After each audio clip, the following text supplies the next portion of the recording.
My cameraman just told me that this is cooking too slow and too fast simultaneously, and I agree. This is like a hot mess. This is a fail.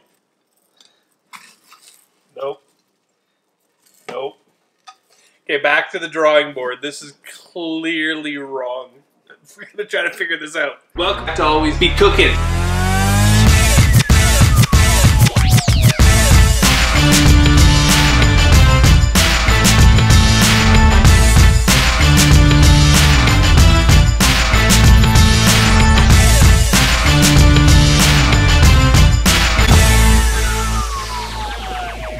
Alright, welcome back to Always Be Cooking. Today we're gonna do letter E for Eritrea or Ethiopia. If you look online, some of these recipes are called Ethiopian, some are called Eritrean, and I'm sure you'll let me have it if I say the wrong one. So it's for Ethiopia and Eritrea. We're making some beautiful dishes tonight. One's kind of like a beef stew, and one is a lentil stew. And we're going to be serving it with injera, which is a flatbread, a sourdough flatbread. So let's get cooking. 1 kilo of stew beef, 1 red pepper, 1 white onion, 3 tablespoons of berbere,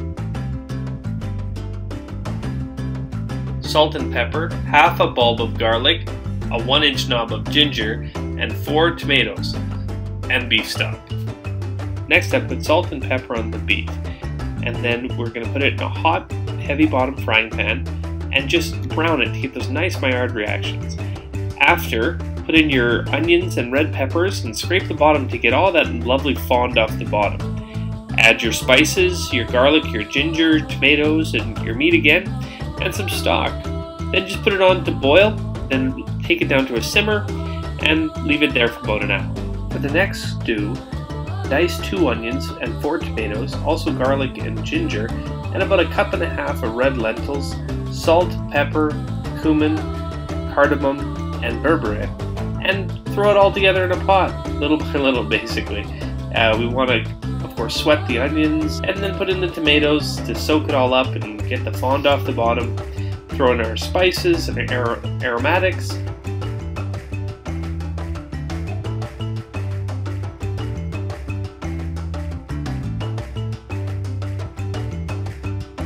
And then basically we're just going to pour in some nice homemade stock, some beef stock that I made the day before, and basically just cover it after we bring it to a boil.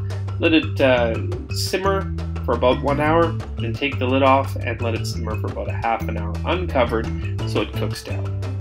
Next we're going to make the injera flatbread, which is a sourdough. So what we're going to do is take 4 cups of teff flour, add 1/4 teaspoon of salt, and put about 5 cups of water.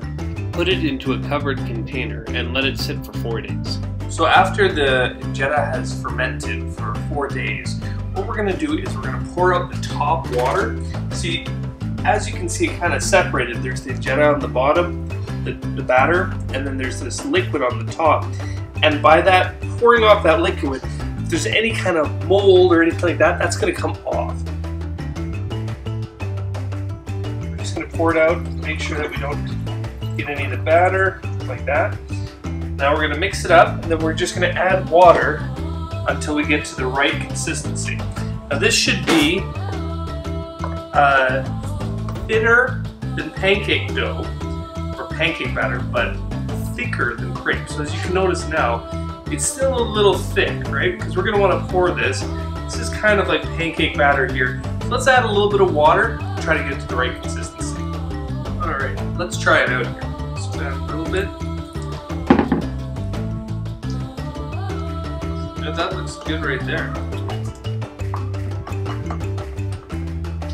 So as you can see, it's very thin, but we're going to be pouring just into a hot skillet. So we want something that's going to be easy to pour. Okay, so since you pour the batter, not scoop it, I'm going to pour it into something that I can easily control. So just put it into here. Alright, our batter's ready. Let's warm up the pan. Let's go. Okay, so I clearly didn't wait for that pan to be hot enough. I don't know if you can tell, but I'm actually not from Eritrea, so all of Ethiopians and Eritreans that are rolling their eyes right now. I get it. Okay, this is like my first try. So let's just wait for a second as it heats up.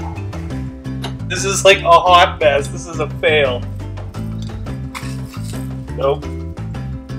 Nope. Okay, back to the drawing board. This is clearly wrong. We're gonna try to figure this out. Okay, so what we decided to do is thin out the batter a little bit and try to pour it a little bit thinner. So I think it was too thick before. Now, traditionally they use this like big griddle, and we just got a little pan. So I'm not making any excuses. I just suck at this. So let's try it again.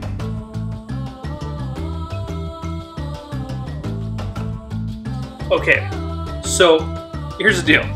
This one actually worked, but it's now stuck to the bottom. So we're gonna just put our thinking caps on again and try to figure this out. So it actually came out. It was only stuck a little bit. So what I'm gonna try this time is putting a little bit of oil on. Now, every video I see, they do not do this, okay? It's probably because I suck. So let's try it again. So normally, they show these people cooking them on these big grills, and it's just perfect. You know, of course, it takes some time and practice to get the right consistency. But I think we're doing okay. What you're supposed to do is, once it's about half cooked, put the lid on it. And normally they pour from the outside in, but just because a crepe is a little bit more familiar to me, I'm kind of just doing crepe style. One more thing I'm going to try, because this is like 80% okay. Traditionally they cook them on a griddle, not a non-stick pan.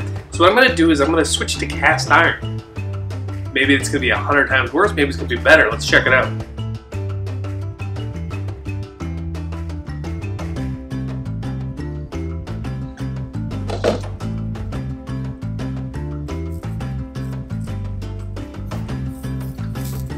Oh, success!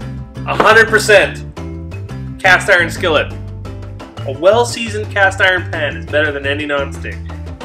Why did I doubt you, cast iron? Our injera, our lentil beef stew, all the adults loved it, but let's see if the kids liked it. Are you gonna eat this?